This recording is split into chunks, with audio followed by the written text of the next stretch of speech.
ವೀಕ್ಷಕರೇ, ಇವತ್ತು ನಾವು ಹುಬ್ಬಳ್ಳಿಯ ಸಿಬಿಟಿಯಲ್ಲಿದ್ದೇವೆ. ಏನೊಂದು ಸಾರಿಗೆ ಇಲಾಖೆ ಒಂದು ನಾಮಫಲಕವನ್ನು ಅಳವಡಿಸಿದೆ.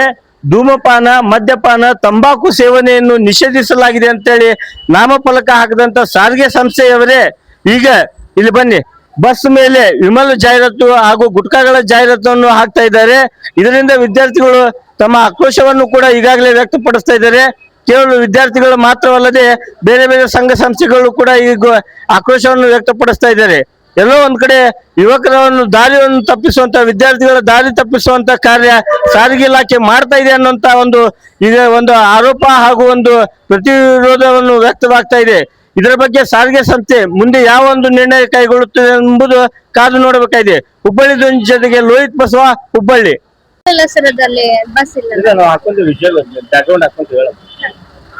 ಸರ್ಕಾರಿ ಬಸ್ ಮೇಲೆ ವಿಮಲ್ ಜಾಹೀರಾತು ಆಗ್ತಾ ಇದ್ದಾರೆ, ಇದು ಸರಿನಾ ತಪ್ಪು? ಇಲ್ಲ ಸರ್, ಸರ್ಕಾರದ ಈಗ ಸಾರ್ವಜನಿಕರ ಬಸ್ ಮೇಲೆ ವಿಮಲ್ಗಳ ಅಥವಾ ಸಿದ್ದು ಸ್ಟಾರ್ ಇಂತಹದರ ಫೋಟೋ ಹಾಕೋದ್ರಿಂದ ಎಲ್ಲ ಯುವಕರ ಜೀವನವೇ ಹಾಳಾಗ್ತಾ ಇದೆ. ಯುವಕರನ್ನ ನಾವು ನಮ್ಮ ದೇಶಕ್ಕೋಸ್ಕರ, ನಮ್ಮ ದೇಶಕ್ಕೆ ಕೊಡುಗೆ ಕೊಡೋದ್ರಲ್ಲಿ ಎತ್ತಿ ಹಿಡಿಬೇಕೆ ಹೊರತು ವಿಮಲ್ ತಿಂದು, ಸ್ಟಾರ್ ತಿಂದು, ಗುಟ್ಕಾ ತಿಂದು ಹಾಳು ಮಾಡೋದ್ರಲ್ಲಿ ಎತ್ತಿ ಹಿಡಿದ್ರೆ ನಮ್ ಸರ್ಕಾರ ಏನ್ ಮಾಡ್ತಾ ಇದೆ ಅಂತ, ಏನ್ ಮಾಡ್ತಾ ಇದೆ, ಇದರಿಂದ ಏನ್ ಪ್ರಯೋಜನ? ಇದೆಲ್ಲಾ ಮಾಡೋದ್ರಿಂದ ನಮ್ಮ ಇಂದಿನ ಯುವಕರು ಅಥವಾ ಯುವಕರನ್ನ ನೋಡಿ ಈಗಿನ ಯುವತಿಯರು ಸಹ ಹಾಳಾಗ್ತಾ ಇದ್ದಾರೆ. ಇದರಿಂದ ನಮ್ಮ ದೇಶಕ್ಕೆ ಆಗುವಂತಹ ಲಾಭ ಏನು ಇಲ್ಲ. ಆದ್ದರಿಂದ ನಾವು ನಮ್ಮ ದೇಶಕ್ಕೆ ಒಳ್ಳೇದಾಗೋ ತರ, ಅವರ ಜೀವನ ಒಂದು ಒಳ್ಳೆ ರೀತಿಯಿಂದ ಹೋಗೋ ತರ ನಾವು ಸ್ಟಿಕ್ಕರ್ಗಳನ್ನ, ಸ್ಟಾರ್ಗಳನ್ನ ಅಂಟಿಸ್ಬೋದು. ಆದ್ರೆ ವಿಮಲ್ಗಳನ್ನ ಈ ರೀತಿ ಹಾಕಿದ್ರೆ ಏನ್ ಅರ್ಥ? ನಮ್ ಸರ್ಕಾರ ಏನ್ ಮಾಡ್ತಾ ಇದೆ ಅಂತ. ಸರ್ಕಾರಕ್ಕೆ ಆದಾಯ ಬರ್ತಾ ಇದೆ. ಇದರಿಂದ ಆದಾಯ ಬರುತ್ತೆ. ಅವರು ಲಂಚಕ್ಕೋಸ್ಕರ ಅಥವಾ ಇದರಿಂದ ಬರುವಂತಹ ದುಡ್ಡಿಗೋಸ್ಕರ ಆಸೆ ಪಡ್ತಿದ್ದಾರೆ ಹೊರತು ನಮ್ಮ ದೇಶದ ಅಭಿವೃದ್ಧಿ, ನಮ್ಮ ಈಗಿನ ಯುವಕರ ಒಂದು ಜೀವನಕ್ಕೋಸ್ಕರ, ಅವರಿಂದ ನಮ್ಮ ದೇಶವನ್ನ ದೃಢಪಡಿಸಬೇಕು, ಅಭಿವೃದ್ಧಿ ಪಡಿಸಬೇಕು ಅನ್ನೋದ್ರಿಂದ ಅವ್ರು ಯೋಚನೆ ಮಾಡ್ತಾ ಇಲ್ಲ.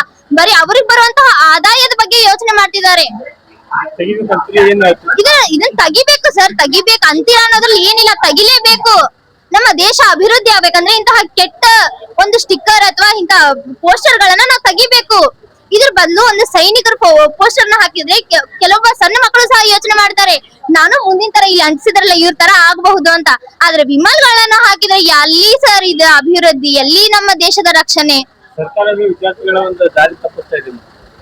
ಹೌದು ಸರ್, ಮತ್ತೆ ಇದರಿಂದ ವಿದ್ಯಾರ್ಥಿಗಳ ದಾರಿ ತಪ್ಪ ಸಹಜ. ಇಂತಹ ಪೋಸ್ಟರ್ ಗಳನ್ನ ಅಂಟಿಸಿದ್ರೆ ಮತ್ತೆ ಯಾರು ದಾರಿ ತಪ್ಪೋದಿಲ್ಲ? ಇದರಿಂದ ಅನೇಕರು ಹೇಳ್ತಾರೆ, ಈಗಿನ ವಿಮಲ್ ಇವ್ರು ಅಥವಾ ಇವ್ರು ಏನಿದಾರಲ್ಲ, ಇವರು ವಿಮಲ್ ತಿಂದು ನಾವು ಈ ರೀತಿ ಆಗಿದ್ದೀವಿ, ಆ ರೀತಿ ಆಗಿದ್ದೀವಿ ಅಂತ ತೋರಿಸಲ್ಲ. ಇವ್ರು ಗಟ್ಟಿಯಾಗಿ ಹೇಳ್ತಾರೆ. ಆದ್ರೆ ಇವ್ರನ್ನ ನೋಡಿ ವಿಮಲ್ ಹಾಕಿದಂತವ್ರು ಹಾಳಾಗ್ತಾ ಇದಾರೆ. ಅವ್ರ ಬಾಡಿ ನೋಡಿದ್ರೆ, ಇವ್ರ ಬಾಡಿ ನೋಡಿದ್ರೆ ಎಲ್ಲಿಂದ ಎಲ್ಲಿಗೆ ವ್ಯತ್ಯಾಸ, ಅಜಗಜಾಂತರ ವ್ಯತ್ಯಾಸ ಇದೆ. ಇದರಿಂದ ನಮ್ಮ ಯುವಕರ, ವಿದ್ಯಾರ್ಥಿಗಳ ಜೀವನ ಹಾಳಾಗ್ತಿದೆ ಹೊರತು ಯಾವತ್ತೂ ಉದ್ಧಾರ ಅಂತೂ ಆಗ್ತಾ ಇಲ್ಲ, ಅಭಿವೃದ್ಧಿನೂ ಆಗ್ತಾ ಇಲ್ಲ. ಈ ಕೆಲಸ ಸರ್ಕಾರ ಮಾಡಿದ್ರು ತಪ್ಪು. ಹೌದು ಸರ್, ಇದನ್ನ ಸರ್ಕಾರ ಮಾಡ್ತಿರೋ ತಪ್ಪು. ಇದನ್ನ ಬಿಟ್ಟು ಬೇರೆ ಒಳ್ಳೆ ಒಳ್ಳೆ ಪೋಸ್ಟರ್ ಗಳನ್ನ ಅಂಟಿಸಿ, ಅದು ಇದೆಯಲ್ಲ, ಅದ್ರ ಬದಲು ಇಂತ ಪೋಸ್ಟರ್ ಗಳನ್ನ ಅಂಟಿಸಿದ್ರೆ ಮತ್ತೆ ಹಾಳಾಗ್ದೆ ಮತ್ತೇನ್ ಮಾಡ್ತಾರೆ ಸರ್? ಹೌದಾ ಸರ್, ಸೈನಿಕರ ಫೋಟೋ ಅಥವಾ ನಮ್ಮ ದೇಶಕ್ಕೆ ತಮ್ಮದೇ ಆದಂತಹ ಕೊಡುಗೆಗಳನ್ನ ಕೊಟ್ಟದಂತ ಸ್ವಾಮಿ ವಿವೇಕಾನಂದರು, ಇಂತಹ ಅನೇಕರ ದೊಡ್ಡ ಮಹಾನ್ ವ್ಯಕ್ತಿಗಳ, ಅಬ್ದುಲ್ ಕಲಾಂ ಅಂತವರಾಗಿರ್ಬಹುದು, ಇಂತಹ ವ್ಯಕ್ತಿಗಳ ಫೋಟೋ ಹಾಕಿದ್ರೆ ಇಂದಿನ ಯುವಕರ ಮನಸ್ಸಲ್ಲಿ ಒಂದು ಪ್ರೇರಣೆ ಹುಟ್ಟಿಸುವಂತ ಪೋಸ್ಟರ್ ಗಳವು. ಅಂತಹ ಪೋಸ್ಟರ್ ಗಳನ್ನ ಅಂಟಿಸೋದ್ ಬಿಟ್ಟು ಇವ್ರು ಯಾವ್ದೋ ವಿಮಲ್, ಸ್ಟಾರ್, ಸಿದ್ದು ಅಂತ ಪೋಸ್ಟರ್ ಗಳನ್ನ ಅಂಟಿಸಿದ್ರೆ ಎಲ್ಲಿಂದ ಸರ್ ಅದು? ಎಲ್ಲಿಂದ ತಾನೇ ಅವರು ಪ್ರೇರಣೆ ತಗೋಬೇಕು? ಇದರಿಂದ ಪ್ರೇರಣೆ ತಗೋಬೇಕಾ? ಇದರಿಂದ ಪ್ರೇರಣೆ ತಗೊಂಡ್ರೆ ನಮ್ ದೇಶ ಪಕ್ಕ ಹಾಳಾಗ್ತಾ ಇದೆ.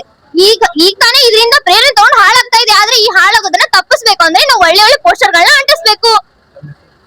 ನನ್ನ ಹೆಸರು ಮಲ್ಲಮ್ಮ ಉಮೇಶ್ ದೊಡ್ಡಮನಿ ಅಂತ, ಧಾರವಾಡ ಜಿಲ್ಲೆ ಕಲಘಟಗಿ ತಾಲೂಕು ಮಡಿಕೇನಹಳ್ಳಿಯಿಂದ.